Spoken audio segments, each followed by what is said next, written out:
Yep. You've been definitely boots on the ground in terms of manufacturing. So can you give context for people tuning in today? Sure. Yeah. I've got over 30 years in manufacturing. Plant floor for years and years, moved up through the ranks. About half my career was with General Mills. I've done chemicals, paints, coatings, food ingredients, food, beverage. I did bourbon for a few years. That was fun.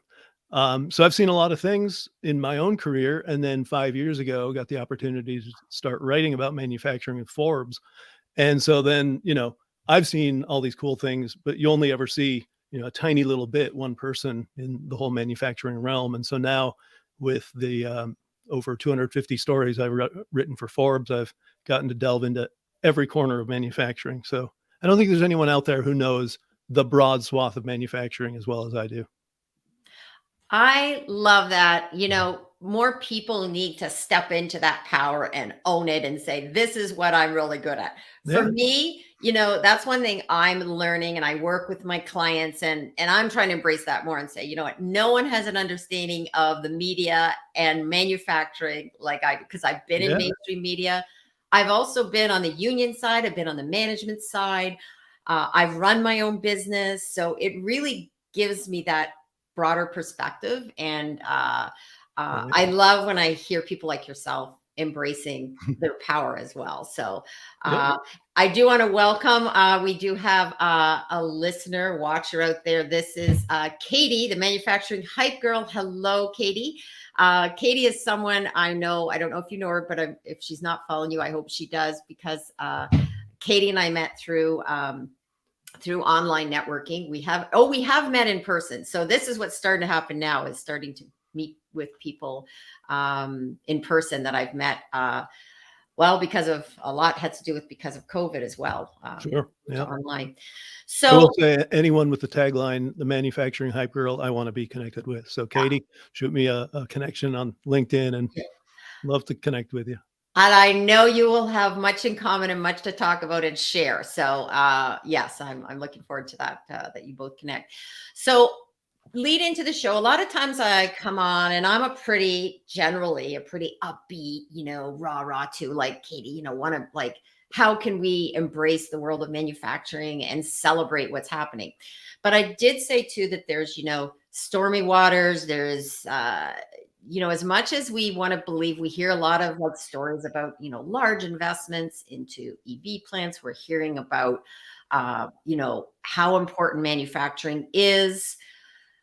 And yet on the other side, we hear things like the employment crisis. There's going to be a need. There's not enough people out there to work in manufacturing. And I'm almost saying at times, like, it's like, la, la, la, la, la, maybe not going to just believe that there's trouble on the horizon. So let's jump right into, for people that are listening, like what is on the horizon that people may need a bit of a wake up call, throw cold water on things a bit. Let's start with that, and then we'll talk about some solutions. Well, first, I'm going to start on the positive side, since you said you like to be more optimistic. Look around. Everything you see was manufactured, right? So manufacturing is not going away. There's some storm clouds. We'll get into those. But here's the deal with manufacturing right now, especially when you look at North America. COVID obviously was a huge challenge for everybody, but we discovered through COVID all these supply chain problems and not being able to get things on these far-flung supply chains from overseas, that, maybe sending everything across the world doesn't make a lot of sense. And so, there's this general pullback, people looking to get stuff closer again. And then, what I keep saying is manufacturers were the heroes of COVID, because everyone went locked away in their homes, except for people who made stuff, because you can't do that. And so manufacturers, through all those, people forget how scary it was at the start, worrying about themselves and their kids and their parents and grandparents. Manufacturing people had to show up at their jobs all day, every day. They did it. They delivered the goods. Yeah, there were some shortages here and there, but, you didn't starve, you didn't freeze. And then too, the stuff we couldn't get, like medical supplies, PPE and respirator parts, you had manufacturers who had nothing to do with that stuff, who stepped up and started making it and turned it around in a matter of days. And they're making things that we need desperately. So yeah, there's a lot of bright spots to manufacturing. And there's how quickly we can forget some of these stories. So I'm glad you mentioned that, because you're right. During the height of the pandemic, it was, in fact, one of my clients even was, even though they didn't normally make something like this, they were brought in to help make hand sanitizer dispensers, Oh right? yeah. There was Yeah. a need for that. And we saw right across the board medical devices. All of a sudden, there was a great panic. And Mhm. you're right. We forget pretty quickly about how important manufacturers were. And one of the interesting things that happened, now this was to do with the border too, because we're actually fairly close to one another. You're in Right. Michigan, I'm here in Yeah, Ontario. we're in different countries. Yeah. Yeah, but different countries. But one of the things that was really interesting, and this is something I realized of how we need to do a better job and encourage, especially politicians and decision makers, to be more curious about manufacturing. They had determined that certain roles were considered necessary Yeah. and could cross the border, but other people couldn't. And it was really bizarre because it was around if there was engineers had to go across daily, they could do Yep. so. But if you only had to go over once a month, you couldn't. Yeah. That didn't make sense. No. Well, so much of what governments did through the pandemic didn't make sense. So that's just kind of the drop in the bucket. But yeah, just Yeah. utter insanity. And again, but we overcame, right? Right. Um, Now, some of those things though came to light. So you said some of the things that, so maybe this is a good segue, because some things we saw didn't make sense. Right. So we know the importance of manufacturing. We know how we stepped up. We can. There's many stories talked about that.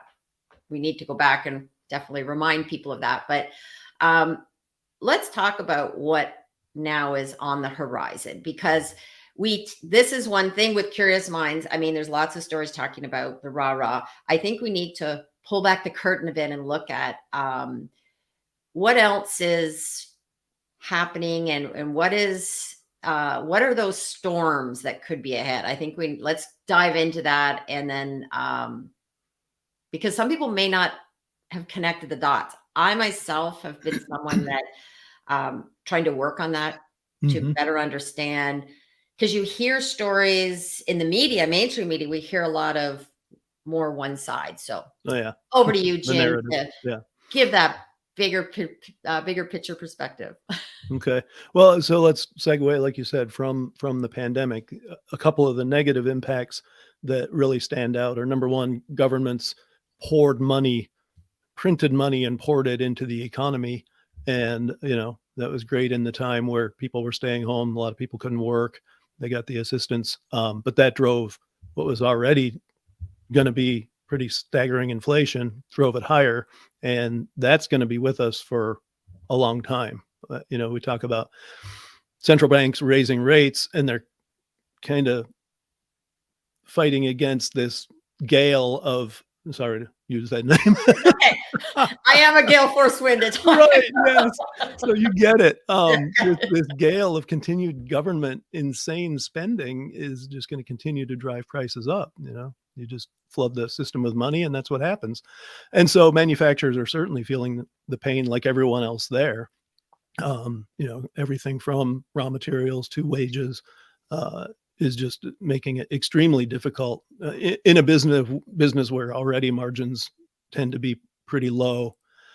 And then the other thing is, the whole, you mentioned it early, the talent crisis, the people crisis. You pay people to stay home, guess what? They stay home. And, you look at labor participation rates now, they've never recovered to pre-pandemic levels, and it was already low, um, before the pandemic hit. We had seen a decline over the last decade. And so kind of a double whammy right now on just basic business day to day around getting the people you need to make stuff and being able to pay for the raw materials and wages it takes. You know, um, I want to address this as a recovering journalist, because I often have used this, that because a lot of times, and I don't like to ever blame individual journalists, because I was one of those journalists at one point too. But when I was in journalism school, we had to pass a shorthand test and a typing test, but we didn't have to take economics or stats. Right. Yep. That's, so. And it shows, right? Yeah. And I'm wondering about for politicians as well. Like someone, I heard this in another show. It's like, should there be some sort of class they have to take around understanding inflation? This has been something I've been really studying myself, because it's been an area I'm like, okay, I really need to dig down and understand better. And now I'm starting to connect the dots myself and go, holy, no one is, what you just said, we don't see a lot of that analysis in mainstream. No, you're right. Yeah, inflation. I love it. Even our leaders of our central banks are blaming inflation on wage increases. So they've got it completely backwards. They created the inflation, and now we have to raise wages to keep up with it, and they want to blame us. I mean, that's the most. They're either incredibly stupid or incredibly corrupt. And I've taken to saying, embrace the healing power of "and," because I think it's a little bit of both. That's just staggering. The just reprehensible approach they've taken of blaming other people when they're the ones to blame. Yeah. The blame game, that is certainly rampant in, we see this in political circles. And the reason I'm really wanted to talk to you, Jim, is that I've been following you on LinkedIn. I've been reading your work, listening to your interviews, and we curious minds, what I want is more people to start stepping back and just saying, can we have some discussions instead of blaming? How do we figure out how we get out of this? And but what I wanted to address too, for people to better understand the why, right, as to how did we get here. So we have the handing out of money during COVID, which I remember at the time, even people I knew that they're young kids, like early 20s, late teens, were getting money. And they were even they were shocked at the level of money that was just showing up in their bank accounts. Like, what happened? How did this happen? It was shocking. It's just, there was very little analysis, very little thought, very little consideration of the potential detriments to all that. It was just this knee-jerk, here's what we're going to do. We're going to flood the system with money. Yeah, and we'll be suffering for that for some time now. Okay, let's just we'll come back to this. Before we do, I want to welcome, we have some people in our comments here. So we have Indrajit. I hope I'm saying your name correctly. I probably did not, but welcome from India. We also have, Dave Chrysler. Now, I don't know. Do you know Dave Chrysler? I don't think so. You got to meet Dave Chrysler. He's known as the king of process. He's over. We have a whole new community out of this show. Will. He is truly an amazing person, an amazing strategist, amazing business person. He's just an all-round. And he did say this, well, LinkedIn was good while it lasted. Hello. Okay. This is another thing I've noticed. Going live on LinkedIn has been problematic, and why I'm probably going to see. I tried. I gave it a chance, Dave, today, and look at it. Welcome. So this is Dave Chrysler. He has the Chrysler Club, not like the car. And we have, so he says, love the background. Yes, that is my new background that I used at a trade show and decided to bring it in. So this is my Let's Get Curious. We also have Matt. Do you see?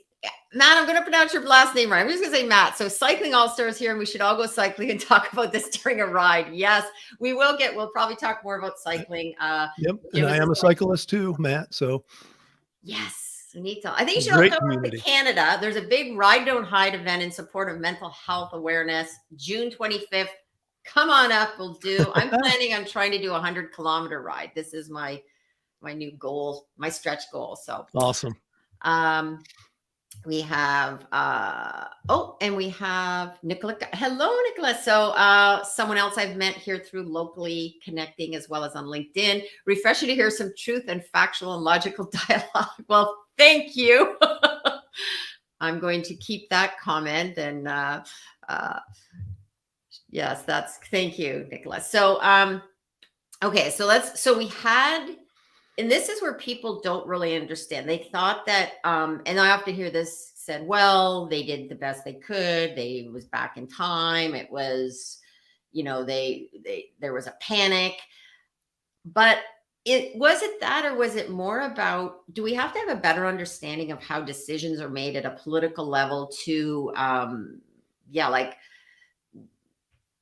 why was that money? Why was it seen as money handouts as a solution, and what maybe else could have been done? Because I think there's also an aspect of how you are processing through from a political perspective. Mm-hmm.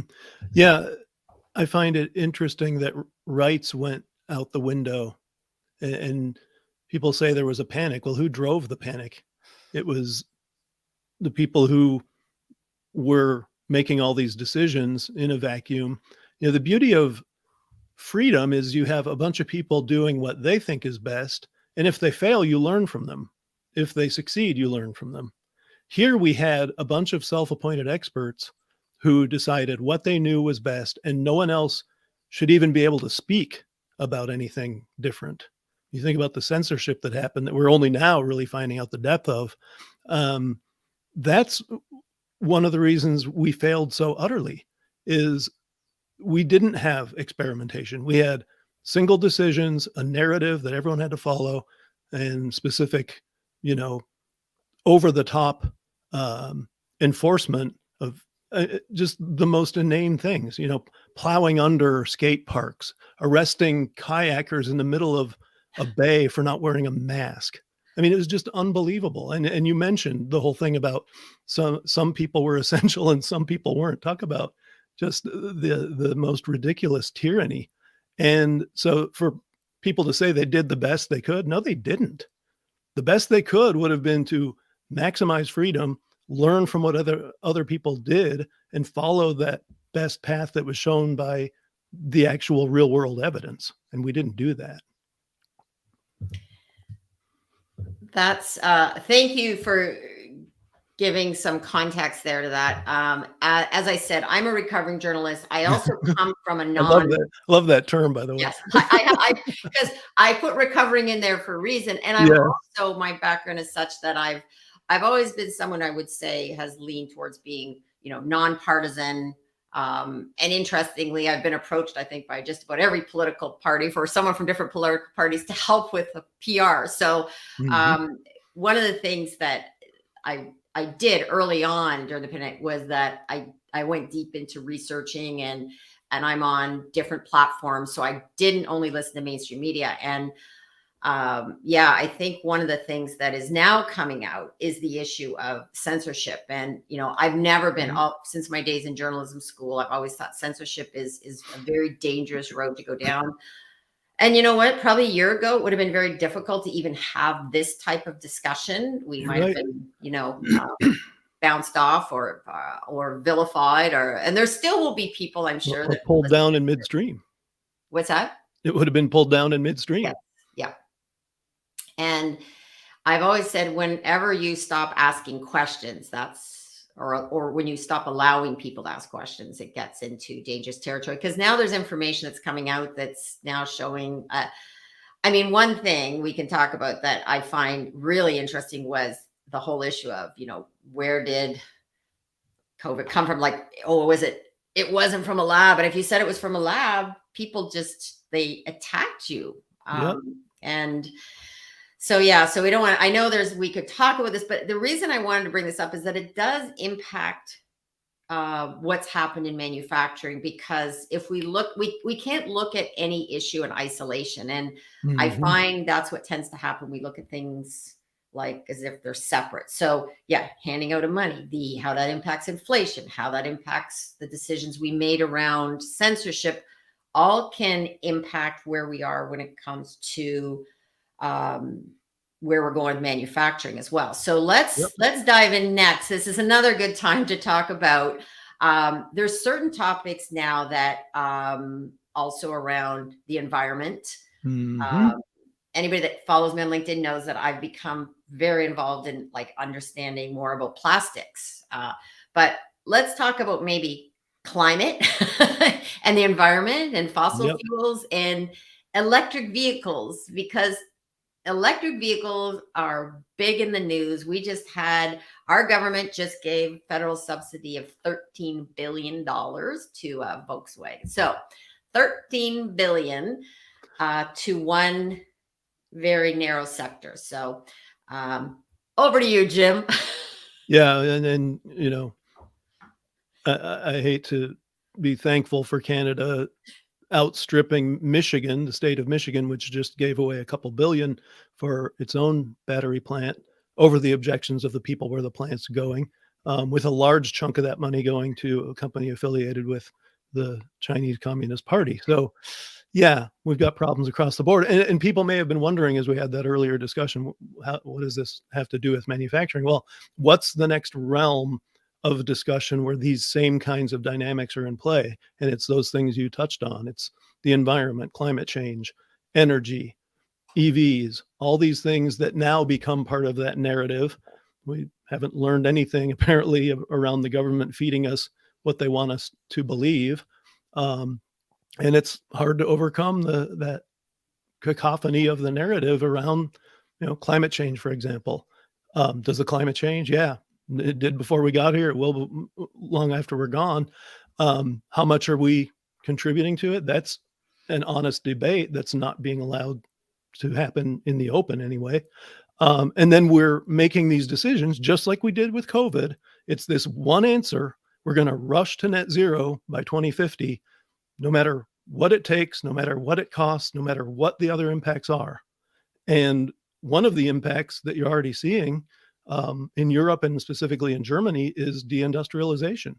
There are companies over there now starting to look. Actually, it's kind of good news for North America because they're looking over here. They can't afford to produce in Europe and in Germany. So, geez, let's go over to where energy is a little cheaper and more available.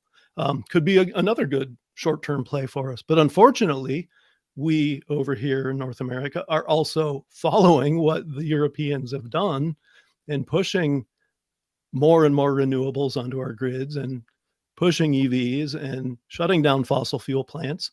And we can see what happens. They've already kind of shown the outcome. So that's one of those longer term problems. That's one of those dark clouds on the horizon that I hope we can learn from before it's too late. I've come to say that Germany's the canary in the coal mine when it comes to energy and deindustrialization, because if we don't change our course, we're going to follow them right down the tubes.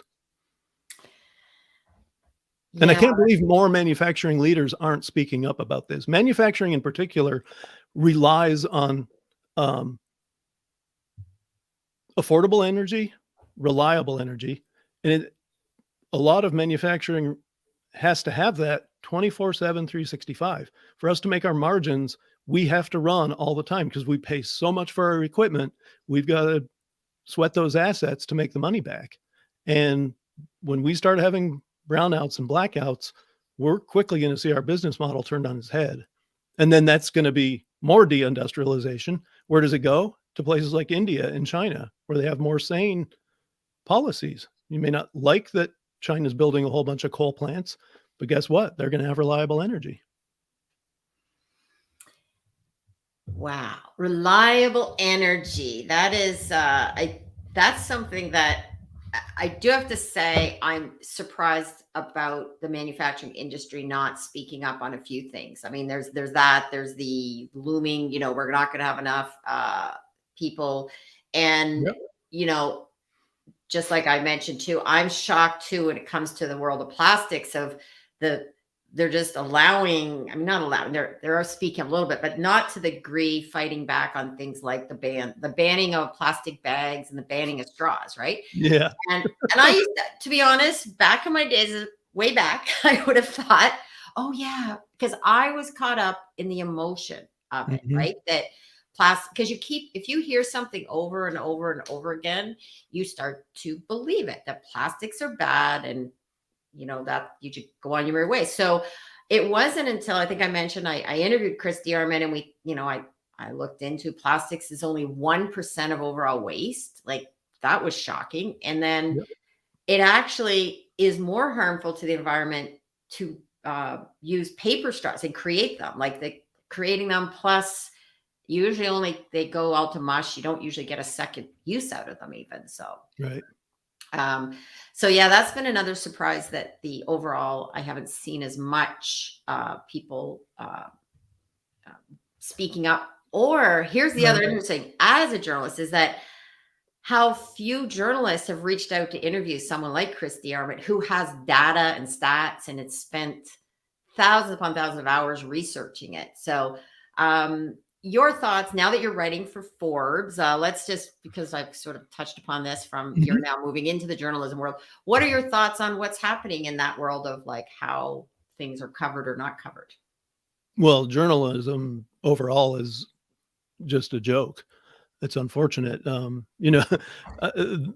most recent example being how our American president was fed questions for his most recent press conference with the question, a picture of the reporter, the name of the reporter, even spelled out phonetically, which says a lot about his capabilities, but also says a lot about where our journalism standards are. Now we're openly just being the mouth organ for the administration. That being said, I'm allowed to do my thing at Forbes, which is a hallmark name for sure. There are other people there like me, David Blackman, who I had on my web show, who's one of the most important voices out there on energy. Definitely check him out, follow his work on Forbes, and sign up for his Substack, because he's a jewel for sure. And so there are voices who, like you say, are looking at the evidence and are throwing out what they're discovering. It's not like we say we're 100% correct either, but get the facts out there. If there are people who have countervailing facts, let's get those out there too. I just published an article last week about copper. Like I said, we're going to move forward on EVs no matter what. Well, guess what? We don't have the resources to do what we're mandating people do. And copper is one of the main ones. And I'm seeing now, finally, there are a lot of other people kind of raising the flag on this. We've got kind of just a perfect storm on copper, where approvals of new mines are at an all-time low. The mining we've done, we've kind of tapped all the really easy, good ore out there. So ore grades are falling. And, mining, like manufacturing, is under all these same kinds of pressures with the workforce, with inflation. So things cost more. And we're just not on a track to do anything like what we need to do on copper alone to be able to do this electrified future that our politicians have in their heads. And I want to go back to something you mentioned about classes for politicians. I don't think that's going to do anything. Right now, we're bedeviled by a political class, most of whom have never done anything of real value in their lives. They've been career politicians, and they think they know how things work, and they have no idea. So they're just going to mandate things that it's going to happen. Well, it's not how the real world works. And we're going to find that out one way or another. We're either going to back off these mandates and get a little more sane, or we're going to continue with them and crash and burn, because you can't have it both ways. And that's true, going back to copper, it's true of so many resources that go into all this electrification, the EV mandates and the wind and solar mandates and all this. So yeah, there's a reckoning coming there. And I think at its root, we have governments that are just completely out of control. I don't know how you get government scaled back. It hasn't happened in my lifetime, and I've been around a lot more years than I even want to admit.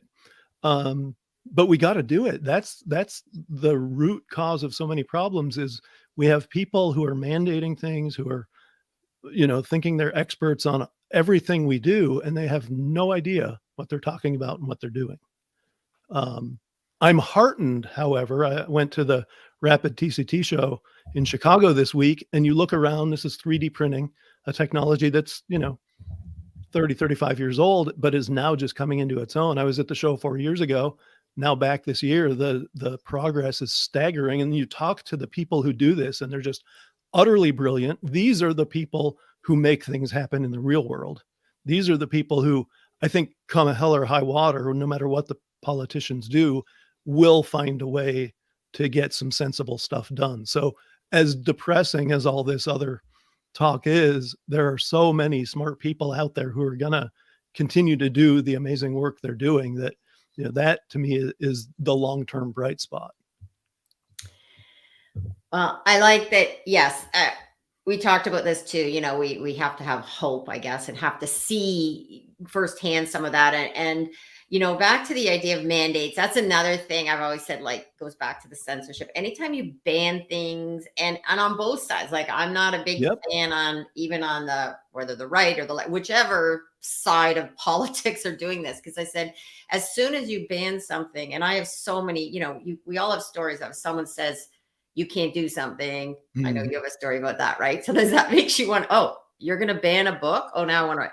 So until we can, now I want to put a little caveat. There's some things I think we need to educate people on when it comes to, there's some things in school system and what books and that. I think we need to have a better understanding of what's appropriate. But again, that's where we need to have the discussion, the debates. And I've seen recently, parents going to school boards, getting told they can't speak, getting told the mic shut off. And that's a problem, right? Because if you continually tell people no, and you can't do it, I would say it'll come out in another way. And that's where we're seeing now a lot of the protests and anger, is because you've pushed people so far that we had it in Ottawa, right? We had people going to Ottawa to protest. And it was in the Monk debate. I'm going to have another show on talking about journalism. So stay tuned, everybody. There's going to be one coming up on journalism in 2023. I got to tune in for that one. That one will be but there was a big debate, Monk debates, on future, can you trust journalists? And one of the people said, it used to be, if you had a protest, you would go into the group of protests and you'd say, why are you doing this? Why did you come here? Why did you travel all across Canada in interest? Like, tell me your story, and not talk to one or two, like, talk to a wide cross section of people. And and I think the same thing that ties into manufacturing is we need to ask, like, why? What do you need? And if you understand manufacturing, I work a lot in mold making shops. They need to run all the time because you're bringing in shifts, and it's speed matters. It's like uptime. Uptime.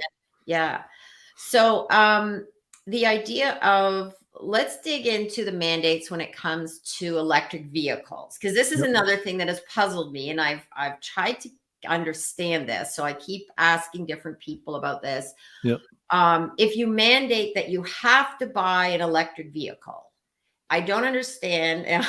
That's the same thing. I don't understand a lot about mandating a lot of stuff, I guess. But if you force people to buy an electric vehicle as opposed to making it a choice and going the hybrid route, can you talk a little bit about why to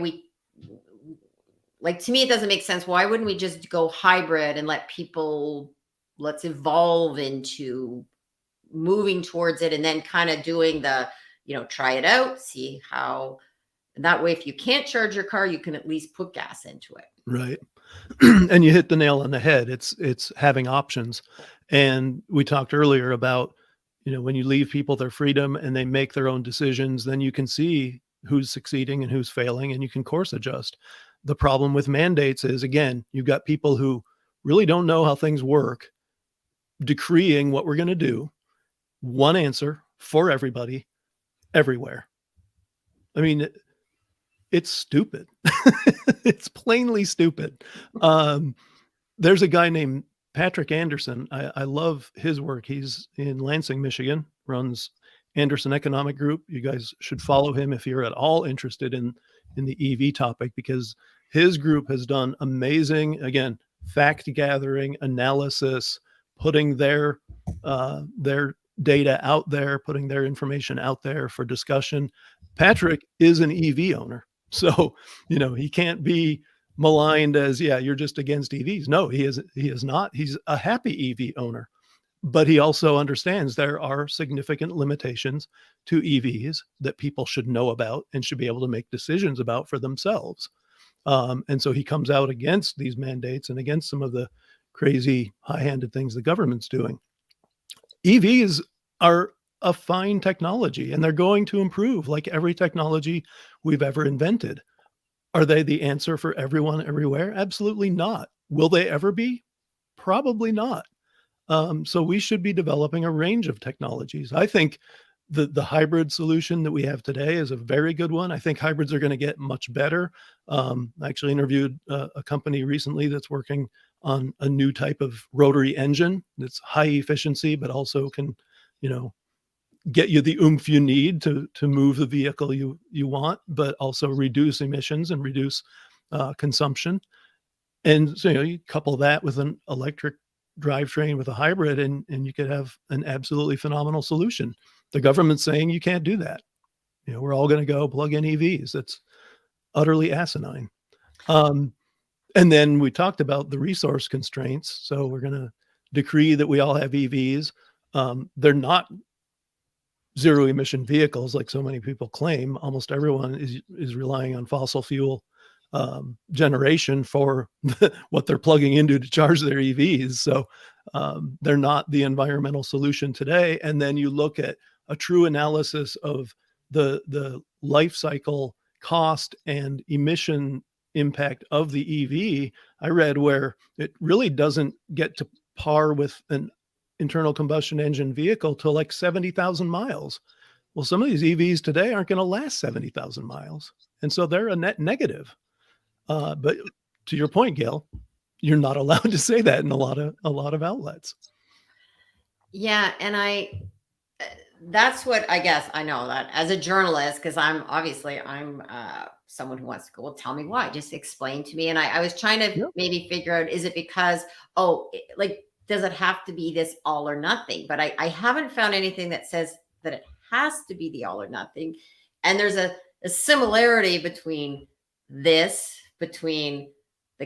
vaccine mandates, between, what censoring what we can and can't see. And even, the debate about whether TikTok should be banned, which I did listen. And what was frightening from both sides of the politics on that was that the complete lack of knowledge and research that was done on understanding. I mean, if you want to argue about privacy, let's argue about privacy on all social media platforms. You can't just cherry pick and say TikTok is bad. I mean, we're at risk. Our privacy is at risk across all platforms. But I must say, I had to go check and double check some things when I was watching those hearings, because I thought, no, there's no way anybody could actually say that, right? I mean, now I also, much like you said, I mean, when you're delving into anything, like I understand social media. I've listened to the whole history of how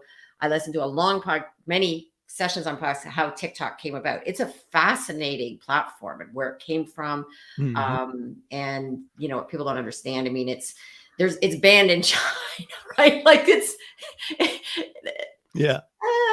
it just boggles my mind how people don't understand the why behind it. So since we were talking manufacturing, and EV vehicles is a big issue here. I do want to say for anybody listening to, this is not whether, like you said, it's not that EV vehicles are good or bad. It's not that, like we said, even in terms of social media is not good or bad. It's just, it's a platform. So if we look at what next, well, before we go on, let's talk too about the talent crisis, because that's another issue that manufacturing seems to be. There's a lot of hand wringing, but when it comes to saying, stepping up and taking action, I don't see so much of that. So what are your thoughts on that? I think there's a lot of action that's kind of flying under the radar.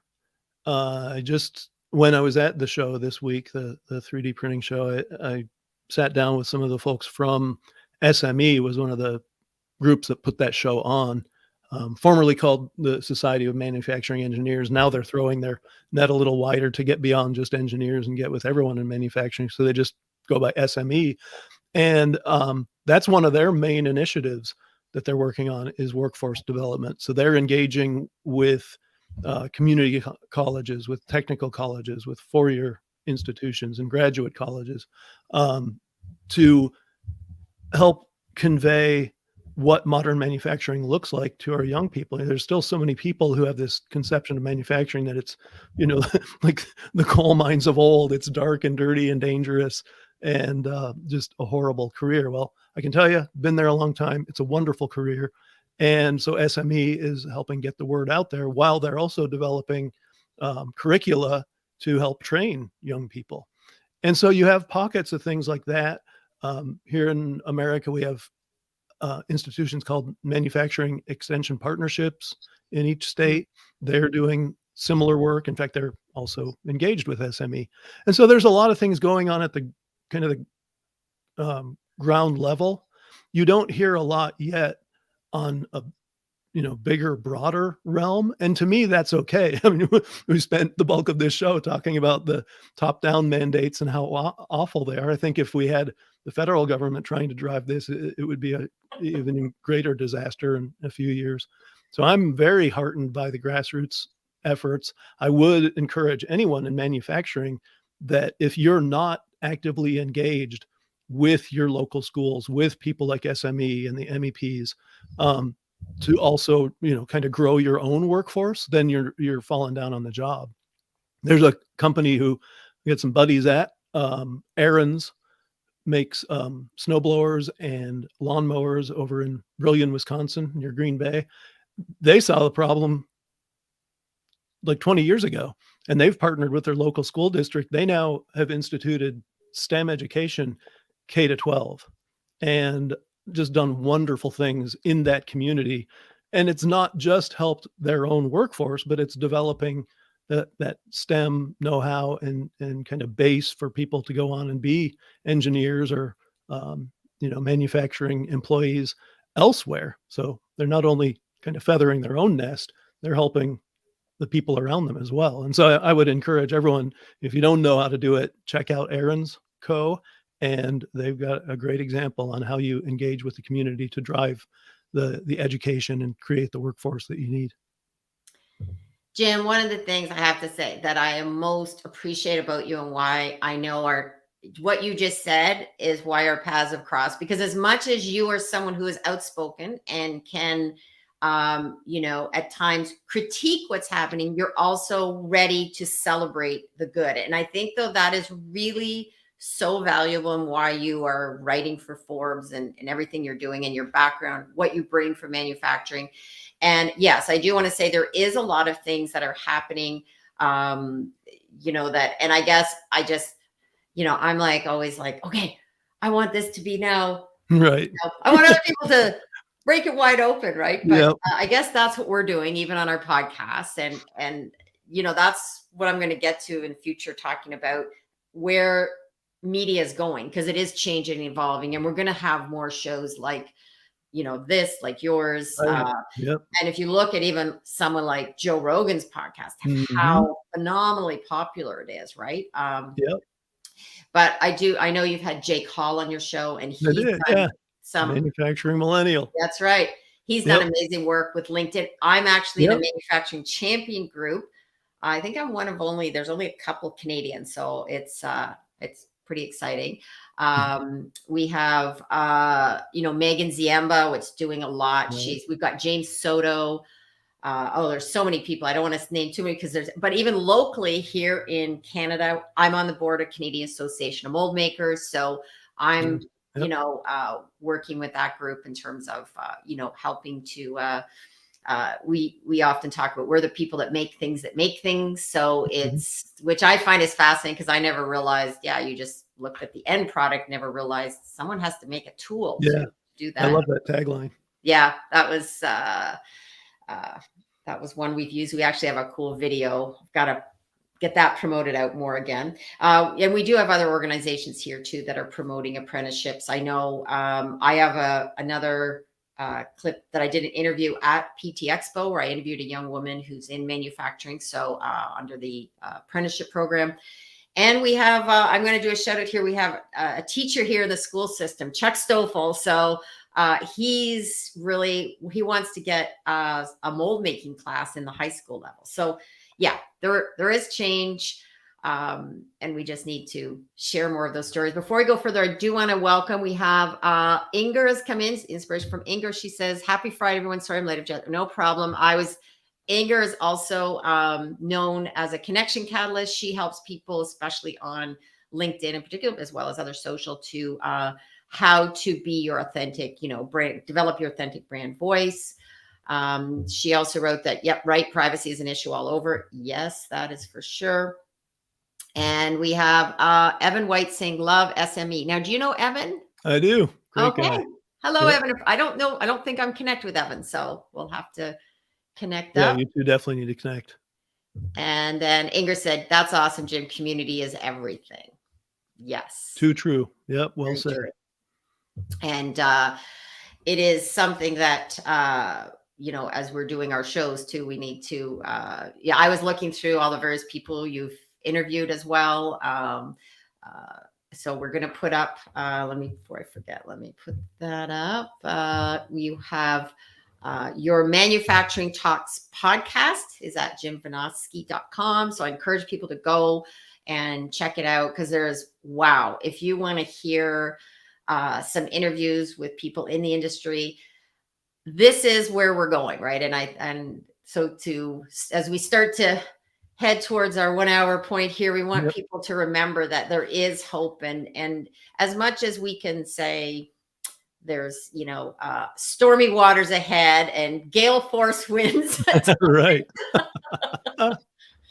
Maybe we need to embrace some of those gale force winds and just pull them over to our side, right? And well, I'll throw out, I've gotten to be pretty good buddies with an independent journalist out of LA named Eric Starkman. And if you don't follow him, you should. Yes. Now, I will warn you that he's definitely on the dark side, self-admittedly so. He talks about it openly, highlighting a lot of the negatives, not only of manufacturing, but of our world in general.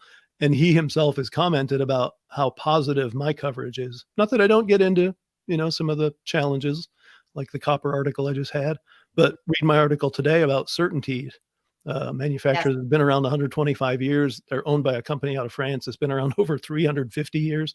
There are some amazing stories out there. And that's the cool thing with what I've done with Forbes, is getting to talk to people who are running these different companies, whether it's a small company like, Aaron's isn't huge. I get to talk to the CEO of Aaron's a few years ago. One of my more recent ones was talking to the CEO of Siemens Digital Industries. So completely on the other end of the scale, this worldwide behemoth, right? All doing phenomenal stuff, all with amazingly positive stories. So yes, there are challenges, but again, kind of like I said about the 3D printing show, some fabulously brilliant and well-intentioned people in the manufacturing world that make it such a positive picture.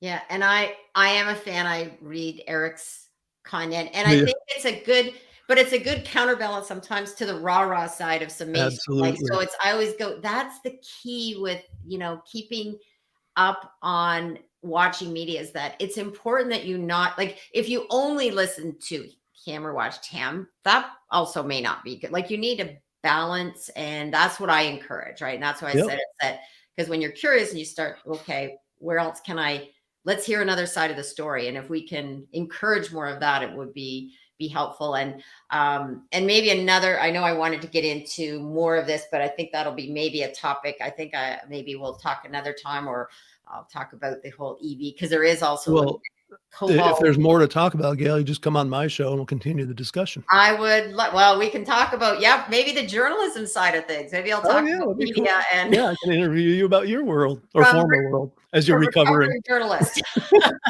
Why I'm a recovering journalist. All right, we'll book that. Because I think the other thing for people, I would encourage them to go do some research read your article about copper, about mining. And also I've listened to a great podcast. It was on Joe Rogan and interviewed someone about, the cobalt mining and what's happening in terms of who is doing the mining. And it is horrible. Like, and I think, again, it's just looking around corners and not just thinking everything is wonderful. Like, I mean, there's downsides to whatever road we go down. And I think it's being able to discuss that more freely and openly. Yep. Agreed. Yeah. And that's, yeah. So after today, I think if people go listen to your podcast, and also you are someone who does, you also have your other side of your business, Cause Grow Content. So Jim also does writing. He is a very good writer. And as someone who is a former journalist, I read a lot of content, and what I find really interesting, a lot of people think that, they can't do something. They're not good at something. Same thing with video. I hear this all the time. People go, I'm not very good at video. And usually they're very good at video. They look at, I've had this say, like, I'm fairly comfortable with video. I can jump on a call even last minute. I can jump in and, I've guest hosted and things. But I always say, you don't have to do what I do. You need to do you. And when I get into doing TikToks, right? Because my TikToks are just for fun. There's nothing there there's not too much deep, insights on, on manufacturing, but it's a fun platform. And, it just shows another side of my personality. So, cool. So we have, that would be, I think talking about me and your show. Okay. Thank you, Inger. Yes. Well, there's definitely more to talk about in terms of, getting curious, and my 3 steps, which is sign up, suit up, and show up. And because the sign up part, a lot has to do with mindset. So as we're nearing the end, I'd like to hear about how you exercise your curious mind, because I know you do a lot of research but so I usually say, for me, I like to do something completely different, whether it's cycling, curling, doing travel of some sort. So how do you exercise your curious mind? Well, glad you mentioned cycling. We're fellow cyclists. I've been an avid cyclist since I was a teenager. So, just trying to keep up on that technology alone exercises your curiosity. Talk about advances in technology since I got started. It's utterly amazing. I got interested in economics years and years ago, and studied that a little bit formally and then a lot informally. I've made some excellent connections in that world of just some amazing thinkers and researchers who, look beyond, again, that kind of common narrative and what they're pushing in a lot of schools, and really analyze, okay, what has worked through history and what hasn't worked, and how should we have that informing some of our policies. So I read extensively. I'm a scoutmaster, so I also get in the outdoors and do a little bit of, hiking and camping and things like that. So yeah, I just think casting the net broadly, having your own specialties, but then looking well beyond those. And like you say, having curiosity about things that maybe you're not so big into, but other people are talking up. It pays to educate yourself and be at least conversant in a lot of different avenues. Wow. Yes, thank you for sharing that, Jim. And thank you today. As I said, as I was looking, I kind of have some notes here. We've covered a lot, but I mean, we could go on and on. This is, totally. There's much to talk about, and both look at, where the problems are. But I also, as I said, I like that you brought in the positive. And I know there's people in the community. I'm actually in a group called Manufacturing Champions. That's with Chris Luke, with Jake Hall, Megan. There's a whole group of us that, and there was just a new video. There's a new YouTube channel, Manufacturing Champions channel, that has each of our stories and how we got into manufacturing. So, so I'm glad you said that, because yes, that now I can kind of go into the weekend filled with hope of, there's much good things ahead. And I'm really happy to have you on the show today and bring that side of, getting curious and being able to question some things and not necessarily mean that, we have to throw everything out too. We can just maybe Right. find more balance. Yep. Yeah, and folks, watch out for. We're definitely going to get Gail on Manufacturing Talks web show and podcast here in the near future. So keep an eye out for that. That sounds good. Oh, and one last thing, you have something coming up in October. Oh yeah. Yeah. So I connected up. I actually did an article about the American Gear Manufacturers Association, AGMA, and they invited me to come out and live stream from their show they have going on in October in Detroit. So keep an eye open for that as well. That'll be fun. Well, maybe we'll talk. Maybe I'll just come over and help you. Maybe there's somewhere in the background I can, we'll be a help with producing or something. Come on across the river. Yes, it's so close. Yeah. People do not realize from downtown Windsor to downtown Detroit is like under 5 minutes. Like if you didn't have to go through the border, it would you just sail over the bridge or underneath. That's another cool thing, going underneath Detroit River. So oh yeah. Well, I'll keep you in the loop on that one too. Okay, sounds good. We'll be talking soon. And I'm just gonna have you go to the green room and I'll be there shortly. I'm just gonna do a quick wrap up. Okay. Wow. Well, thanks everyone for joining today. Curious Minds is all about asking questions and, not accepting everything that we read or hear, and basically also deciding to show up. And we didn't get to talk too much about that, but maybe when I'm on Jim's show, we'll talk about the power of showing up, because I connected with Jim thanks to seeing him online and LinkedIn. So for anybody listening, I will tell you that the power of being able to show up both in person and online, wow, that is where you can have some phenomenal things happen, meet some great people, and learn a lot. So I want everybody to just embrace the idea of let's get curious. Okay, everybody. See you soon. See you on the, there's the next show. Okay. Bye.